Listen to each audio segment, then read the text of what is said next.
নমস্কার প্রিয় দর্শক বন্ধু, আমি আচার্য অরুণ চ্যাটার্জি বিধিলিখনের পক্ষ থেকে আজকের মকর রাশির জাতক বা জাতিকা সম্পর্কে হ্যাঁ কিছু আলোকপাত করব।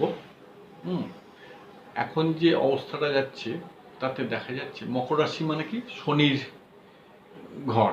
হ্যাঁ, শনি মকর রাশি, কুম্ভ রাশি হচ্ছে শনির ঘর। শনি মানে হচ্ছে একটু বিলম্ব, সব ব্যাপারই একটু দেরি, লেথার্জেটিক ভাব, হুম ঘুম ঘুম ভাব পায়, মানে অলসতা, কুড়েমি, এইসব ব্যাপার আর কি। যাই হোক, হ্যাঁ, তা মকর রাশি সম্পর্কে বলছি, যেটা ব্যাপার হচ্ছে যেটা যে এখন মকর রাশিতেই শনি অবস্থান করছে, মানে লগ্নপতি মকর লগ্ন, মকর রাশিতে এখন শনি নিজেই অবস্থান করছে। তাহলে লগ্নপতি লগ্নে অবস্থান করছে এবং দ্বিতীয়পতিও লগ্নে অবস্থান করছে।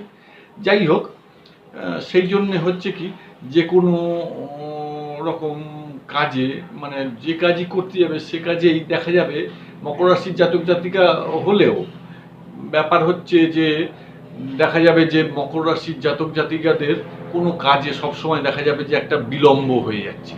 কোনো মানে যে কাজই করতে যায় সে কাজ একবারে হয় না। হ্যাঁ, এবার দ্বিতীয়ভাবে ধরুন যে এবার টাকা পয়সার ব্যাপার। হ্যাঁ, এবার যে করতে যাচ্ছে ঠিক মতোভাবে হচ্ছে না। এবার ধন সম্পত্তি বা টাকা পয়সার ব্যাপার যেটা বলুন, বা কর্ম যে জায়গাটা হচ্ছে, হ্যাঁ, টাকা পয়সার ক্ষেত্রে দেখা যাবে যে টাকা পয়সার ক্ষেত্রে অতিরিক্ত ব্যয় হয়ে যাচ্ছে। বা বাইরে কোথাও যেতে হচ্ছে, যেখানে থাকে সেখানে থেকে কোনো কাজকর্ম করতে পারছে না, বাইরে যেতে হচ্ছে। কেননা যেহেতু দ্বাদশপতি, হ্যাঁ, তার লগ্নে বসে আছে। দ্বাদশপতি হচ্ছে কে? বৃহস্পতি, এবং দ্বিতীয় পতিও বৃহস্পতি।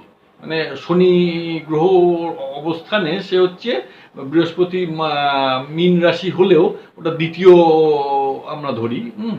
তাহলে দ্বিতীয় পতি বৃহস্পতি, সেও হচ্ছে লগ্নে বসে আছে। দেখা যায় তার মানে কি, দ্বাদশপতি এবং দ্বিতীয় পতি, তার মানে কি টাকা পয়সা নিয়ে কিছু সমস্যা থাকবে। যে কাজ করতে, যে টাকা পয়সা যদি কারো কাছে পাওনা থাকে সে টাকা পয়সা পাবে না, কোনো টাকা পয়সা নিয়ে খুবই সমস্যা এসে পড়বে। এবং দেখা যাবে যে হয়তো কোনো কিছু করতে গেলে বাড়ির সামনাসামনি বসে কোনো কাজ করবে, সে কাজ করতে পারছে না, হয় বাইরে তাকে যেতে হচ্ছে। কেন? দ্বাদশপতি লগ্নে এসে বসে আছে। হ্যাঁ, এবং দেখা যাচ্ছে যে সন্ততির ক্ষেত্রে দেখা যাচ্ছে তাদের মানসিক একটা চঞ্চলতা তৈরি হয়েছে। লেখাপড়ার ব্যাপারটা একটুখানি অসুবিধাই দেখা যাচ্ছে, ঠিক মতো মনোযোগ দিতে পারছে না। হ্যাঁ, কেন? যেহেতু ও পঞ্চম ঘরে, হ্যাঁ, রাহু বসে আছে। হ্যাঁ, এবার দেখা যাচ্ছে যে বাচ্চা কাচ্চাদের বা ছেলে মেয়েদের পড়াশোনায় মনোযোগের অভাব হয়ে যাচ্ছে। হ্যাঁ, তারা ঠিক মতো করে লেখাপড়া করতে ভুলে যাচ্ছে। তারপরে চঞ্চলতা অসম্ভব বেড়েছে বাচ্চাদের ক্ষেত্রে। এবং দেখা যাবে হয়তো এরা একটু বড়, একটু যারা একটু বড়, হ্যাঁ, মকর রাশি মকর লগ্ন সাপেক্ষে পঞ্চম ঘরে যাদের পঞ্চম হাউস, মানে সন্তান ভাব যাদের যাদের সন্তান একটু ম্যাচিওর 15-16 বছর, দেখা যাবে তারা হয়তো কোনো সম্পর্কে জড়িয়ে পড়তে পারে। হ্যাঁ, প্রেম ভালোবাসার দিকে যাওয়ার সম্ভাবনা এদের প্রচণ্ড বেশি থাকবে এখন এই মুহূর্তে। এবং দেখা যাচ্ছে যে লগ্নে রাহু যেহেতু দৃষ্টি দিচ্ছে, সেহেতু দেখা যাবে যে মকর রাশির জাতক জাতিকাদের এখন যে কোনো রকম ডিসিশান নিতে গেলে দেখা যাচ্ছে যে এরা সঠিকভাবে ডিসিশান নিতে পারছে না। কেননা রাহু মন মস্তিষ্কের উপরে যেহেতু কাজ করে, এবং বৃহস্পতি হচ্ছে নৈসর্গিক শুভগ্রহ হলেও বৃহস্পতি মকরে নিচস্ত। সেই জন্য হচ্ছে কি, যে কোনোভাবেই তারা সঠিকভাবে কোনো কাজকর্ম করে উঠতে পারছে না। এবং দেখুন, দেখা যাবে যে যেহেতু গুরুস্থানীয় ব্যক্তি লগ্নে বসে আছে এবং রাহু দ্বারা দৃষ্ট, এবং শনিরও যে রবি যেহেতু পিতৃস্থানীয় ব্যক্তি বা গুরুস্থানীয় কোনো ব্যক্তির শরীর স্বাস্থ্য নিয়ে খুবই একটা টেনশান থাকবে। হঠাৎ করে শরীর স্বাস্থ্য খারাপ হয়ে যাওয়া, লিভারের প্রবলেম, বা এমনকি ক্যান্সারের আধিক্য বাড়তে পারে, হ্যাঁ, গুরুজনদের বয়স্ক লোক যারা আছে বা যারা মকর লগ্নের জাতক জাতিকা আছেন তাদের ক্ষেত্রে হতে পারে, কেননা শনি বৃহস্পতি এবং রাহু দ্বারা দৃষ্ট হচ্ছে। হ্যাঁ, সেখানে দেখা যাবে হয়তো যে পিতৃস্থানীয় বা গুরুস্থানীয় কোনো ব্যক্তিদের দেখা যাবে হয়তো ক্যান্সার হওয়ার সম্ভাবনা খুবই আছে, এবং স্কিনের প্রবলেম এইসবগুলো দেখা যায়। কর্মের জায়গাটা এবার শনি যেহেতু দৃষ্টি দিচ্ছে, দেখা যাবে যে যে কোনো কর্মই খুব বিলম্বে হয়ে যাচ্ছে। একটা কাজ করতে যাচ্ছি, কাজগুলো সঠিকভাবে করতে পারছে না, অনেক দেরি হয়ে যাচ্ছে, যার ফলে মানসিক একটা বিপর্যস্ত ভাব এদের মধ্যে এখন খুব বেশি কাজ করবে। যাই হোক, এই অবস্থা খুব বেশি দিন যাবে না। একাদশে কেতু বসে আছে, এবার দেখা যাবে হয়তো হঠাৎ করে কোনো লটারি বা ফাটকা হয়তো পেয়ে যেতে পারে, যেহেতু একাদশ স্থানে বসে আছে। একাদশ স্থানে বসে থাকলেই যে সবসময় হবে তা নয়, মানে কর্মের জায়গাটা যে ধনপতি যেহেতু নিশ্চুপভাবে নিয়ে বসে আছে, সেহেতু মানে কোনো কিছু পেতে গেলেও একটা সমস্যা।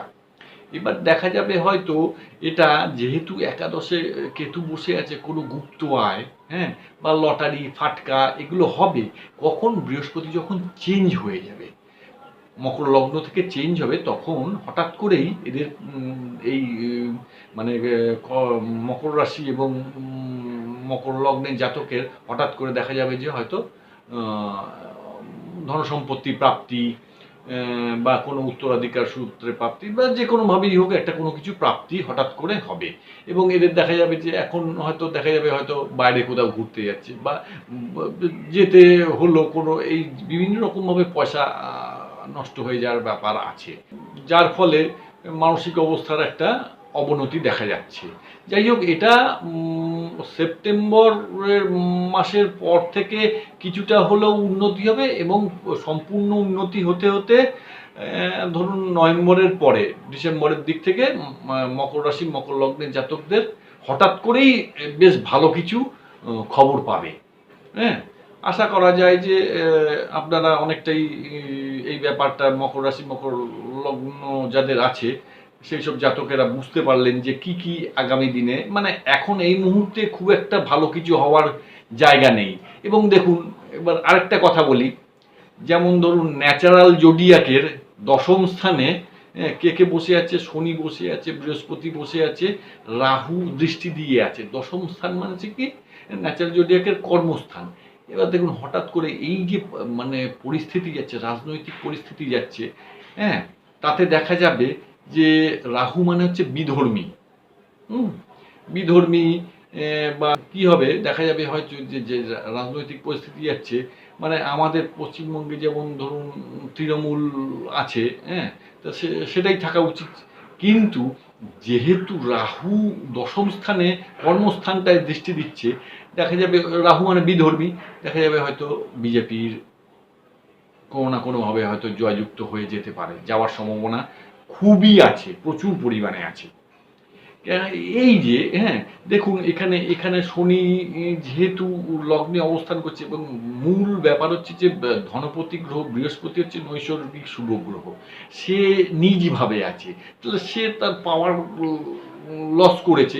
এবার সেখানে পাওয়ারফুল হচ্ছে কে, রাহু পাওয়ারফুল হয়েছে, যার ফলেই দেখা যাবে যে যেটা ঘটার কথা ছিল সবই অঘটনে চলে যাচ্ছে। সেই জন্যই মনে হয় যে দেখুন হঠাৎ করেই দেখা যাবে যে বিজেপির উত্থান হয়ে যেতে পারে, হ্যাঁ, সম্ভাবনা খুবই বেশি আছে। যাই হোক, আজকের এই বলেই শেষ করছি। আপনারা আমার এই বিদির লিখন চ্যানেলটাকে বেশি বেশি করে সাবস্ক্রাইব করুন, হ্যাঁ, লাইক করুন, শেয়ার করুন, হ্যাঁ, তাহলে আমার ভালো লাগবে, আমি আরও বেশি করে ভিডিও করবো। এইটাই, মাঝে মাঝে আমি পাই না, কেন কাজকর্মের জন্য আমি সময় করে উঠতে পাই না, এর আগের ভিডিওতেও বলেছি। হ্যাঁ, যাই হোক, আপনারা যদি বেশি করে লাইক করেন শেয়ার করেন তাহলে আমিও উদ্বুদ্ধ হব, তাহলে আমারও করতে ভালো লাগবে, আপনাদের জন্য কিছু বলতে পারবো, ভালো লাগবে। এর পরের দিন আমি কিছু অন্য ব্যাপারে কয়েকটা টিপস দেব, হ্যাঁ, যেটা আপনাদের জীবনের ক্ষেত্রে অনেক কাজে লাগবে। হ্যাঁ, ধন্যবাদ। আপনারা বেশি বেশি করে লাইক করুন। আমার মোবাইল নম্বর দেওয়া আছে, এখানে আপনারা যোগাযোগ করে আমার সঙ্গে কথা বলতে পারেন, হোয়াটসঅ্যাপেও যোগাযোগ করতে পারেন। নমস্কার।